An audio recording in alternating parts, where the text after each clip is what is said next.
Hello guys, welcome to my channel let's learn with Arpita. अभी तक हम लोगों ने जाना था इंडियन लिटरेचर सीरीज में मुल्कराज आनंद को। आज की वीडियो के हमारी टॉपिक है इंडियन लिटरेचर सीरीज में आर के नारायणा, जिनको हम लोग जानेंगे। आर के नारायणा जिनका जन्म हुआ था 10 अक्टूबर 1906 में मद्रास में, जो कि अभी चेन्नई में है, और इनकी मृत्यु हुई थी 13 मई 2001 में। Best known for Malgudi south Indian town, इनको जाना जाता है एक मालगुडी के नाम से। आर के नारायण रासीपुरम कृष्ण स्वामी नारायणा, इनका पूरा नाम क्या है? रासीपुरम कृष्ण स्वामी नारायणा। इनको जाना जाता है मालगुडी के लिए। मालगुडी एक फिक्शनल टाउन है। फिक्शनल कहने का मतलब काल्पनिक। इनकी जो वर्क्स होती थी मेनली फिक्शन होती थी, नॉन फिक्शन होती थी और माइथोलॉजी पे बेस्ड होती थी। ये नॉवेल्स लिखते थे, शॉर्ट स्टोरीज लिखते थे और प्लेस भी लिखते थे। आर के नारायणा की नॉवेल जो है, एक नॉवेल जिन पर फिल्म भी बनी है, वो फिल्म बहुत ही फेमस, द गाइड। आर के नारायणा की फेमस नॉवेल द गाइड, जिनके लिए इनको साहित्य अकेडमी पुरस्कार भी मिला है 1960 में। ये गाइड लिखा है इन्होंने 1958 में। 2 साल बाद इनको इसके लिए साहित्य अकेडमी अवार्ड मिला और इसकी फिल्म बनी इस 1960 के 5 साल बाद। साहित्य अकेडमी अवार्ड मिलने के 5 साल बाद इस देवानंद हीरो है, जो ना इनका पूरा नाम रासीपुरम कृष्ण स्वामी नारायणा, जो बेस्ट जाने जाते थे मालगुडी के लिए। इनकी हर एक नॉवेल एक दूसरे से रिलेटेड होती थी, इंटरकनेक्टेड होती थी। ये आप वर्क में दिखता ही दिखता है। सिर्फ एक वर्क ऐसा है जो आगे चल के हम बताएंगे आपको, जिसमें मालगुडी जो है फिक्शनल टाउन के रूप में नहीं है। मालगुडी एक्चुअली ये साउथ इंडिया की एक टाउन को इन्होंने इमेजिन किया है, जो कि मैसूर में है। अब इनके पिताजी की बात करते हैं। इनके फादर जो है, इनका नाम कृष्ण स्वामी अय्यर, जो कि हेडमास्टर थे। इनकी मदर गन्ना अंबल, जो एक हाउसवाइफ थी। इनको इन्फ्लुएंस होते हैं डिक्कन से, वुड हाउस से एंड थॉमस हार्डी से। ये मोस्टली इन्फ्लुएंस थे। इनके अवार्ड्स के बारे में बात करते हैं। साहित्य अकेडमी अवार्ड 1960 में द गाइड के लिए, जो 1958 में लिखाया गया था। पद्म भूषण इनको मिला हुआ था, जो 1964 में मिला था। पद्म विभूषण इनको मिला था 2000 में।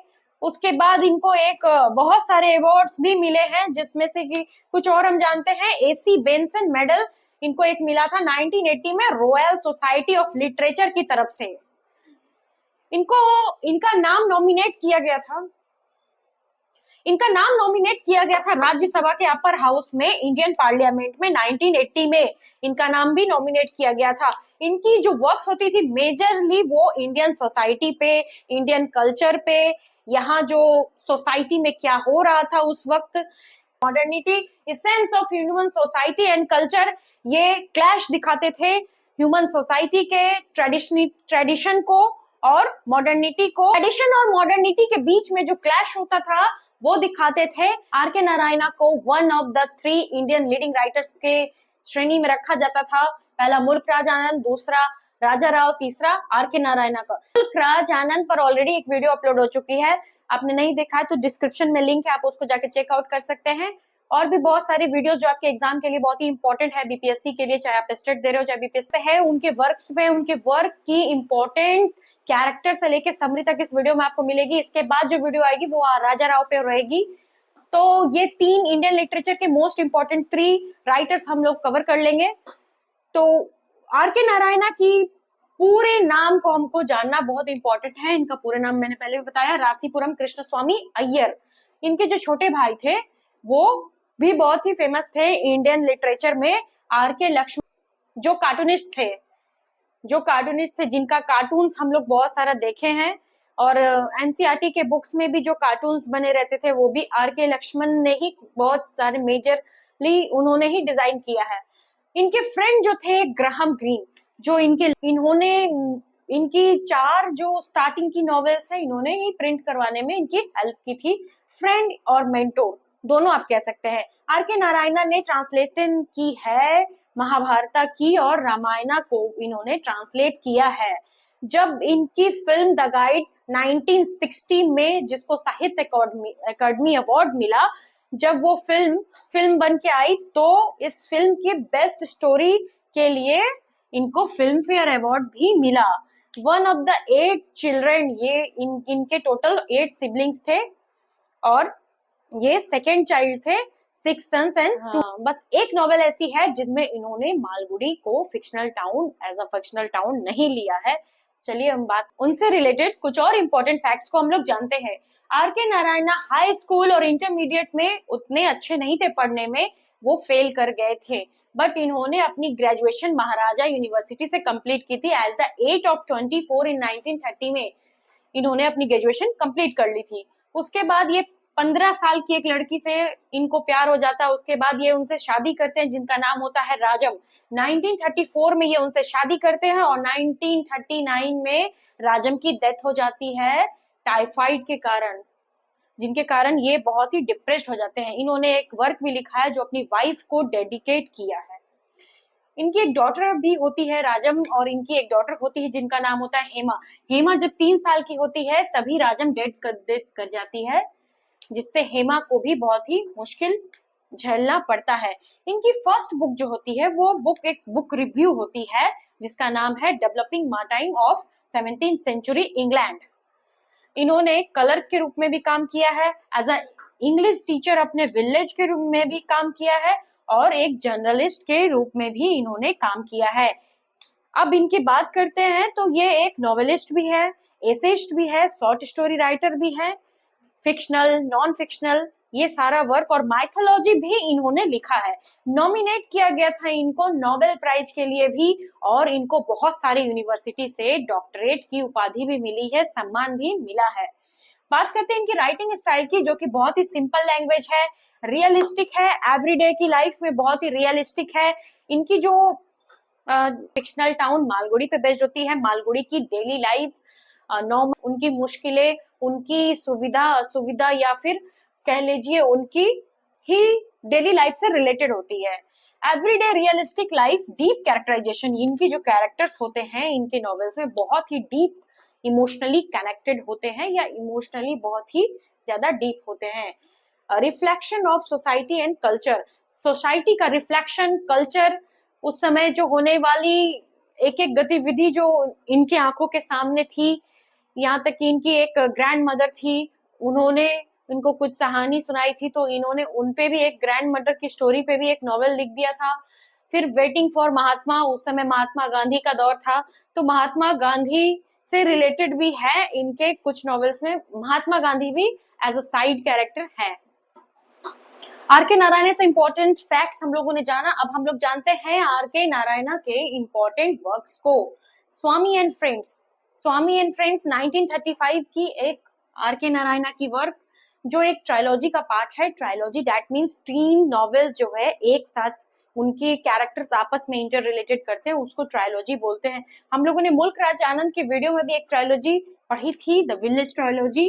अब इसमें देखते हैं ये ट्रायोलॉजी को सेकेंड पार्ट है जिसका the bachelor of arts 1937, the English teacher 1945। आपको मुल्क राज आनंद के बारे में जैसे हम लोगों ने उनके नॉवेल्स के कैरेक्टर्स को जाना, उनकी स्टोरी का ब्रीफ व्यू समरी पढ़ा, वैसे ही आपको आर के नारायण की भी सारे नॉवेल्स की ब्रीफ स्टोरी पता होनी चाहिए, क्योंकि इनकी स्टोरीज जो है वो, जैसे फिक्शनल टाउन एक सेट है मालगुडी, तो मालगुडी सेट्स है, एक स्कूल है अल्बर्ट मिशन स्कूल, तो सब में अल्बर्ट मिशन स्कूल्स।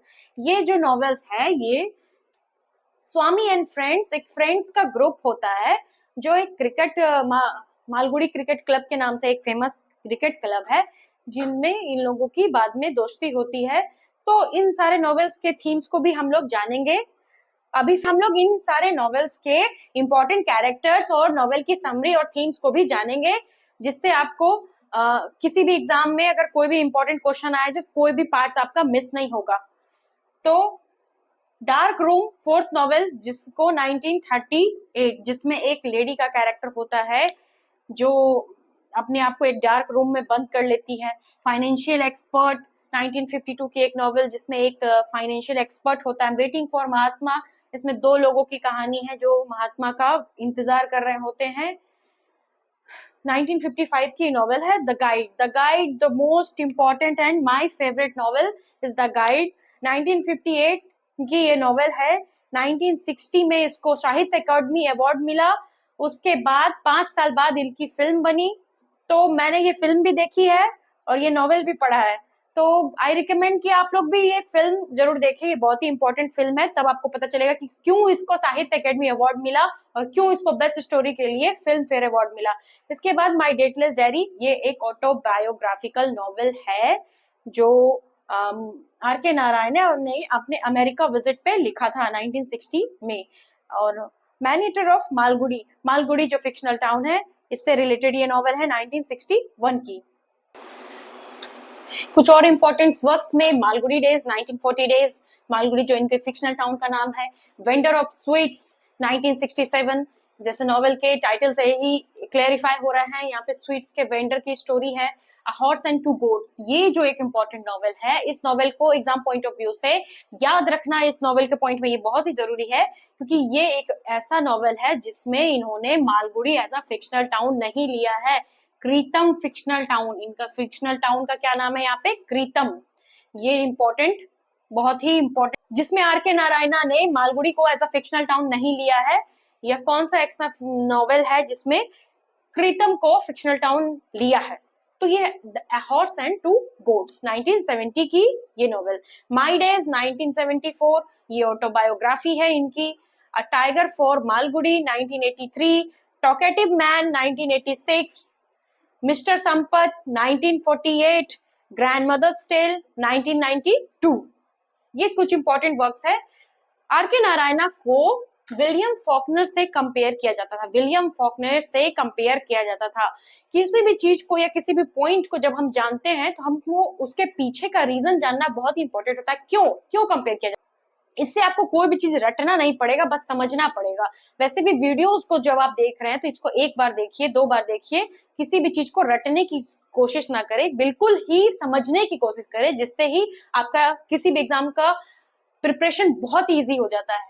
तो विलियम फॉकनर से क्यों कंपेयर किया जाता था? कंपैरिजन का रीजन था कि विलियम फॉकनर ने भी सिमिलरली एक फिक्शनल टाउन क्रिएट किया था और उन्होंने भी humour and compassion energy of ordinary life, उनका भी जो थीम था बिल्कुल ordinary life, day to day life से रिलेटेड था, इसीलिए आर के नारायणा को विलियम फॉकनर से कंपेयर किया जाता था। तो इस वीडियो में हम लोगों ने जाना आर के नारायणा की ऑटोबायोग्राफी के कुछ इंपॉर्टेंट वर्क्स को। इसके नेक्स्ट वाले वीडियो में हम लोग इन वर्क्स के इंपॉर्टेंट कैरेक्टर और इंपॉर्टेंट समरी को पढ़ेंगे। इतना सारा वर्क्स हम लोग को एग्जाम पॉइंट ऑफ व्यू से नहीं पढ़ना है, कुछ इंपॉर्टेंट सेलेक्टेड वर्क्स है जिनसे क्वेश्चन आए हैं और जिनसे क्वेश्चन आने वाले भी हो सकते हैं, जब अगर आपसे इंडियन लिटरेचर की बात करते हैं तो वो सारे वर्क्स जो है इंपॉर्टेंट वर्क्स की मेजर थीम, समरी, कैरेक्टर्स को हम लोग नेक्स्ट में लिंक है। अगर आपने बहुत सारी वीडियोस नहीं देखी है तो सारी वीडियोस को आप जाके चेकआउट कर सकते हैं, टेलीग्राम पेज पे भी चेकआउट कर सकते हैं। टेलीग्राम पेज पे बहुत सारे राइटर्स के इंपॉर्टेंट वर्क्स का पीडीएफ भी अपलोडेड है। वीडियो अगर अच्छी लगी तो वीडियो को लाइक कर लीजिए, चैनल को सब्सक्राइब कर लीजिए और इंग्लिश लिटरेचर के या इंग्लिश रिलेटेड इंपॉर्टेंट एग्जाम की प्रिपरेशन के लिए इस चैनल के वीडियोस को फॉलो करिए और इस चैनल की वीडियो से सिर्फ देखिए नहीं, लर्न करिए। Thank you for watching.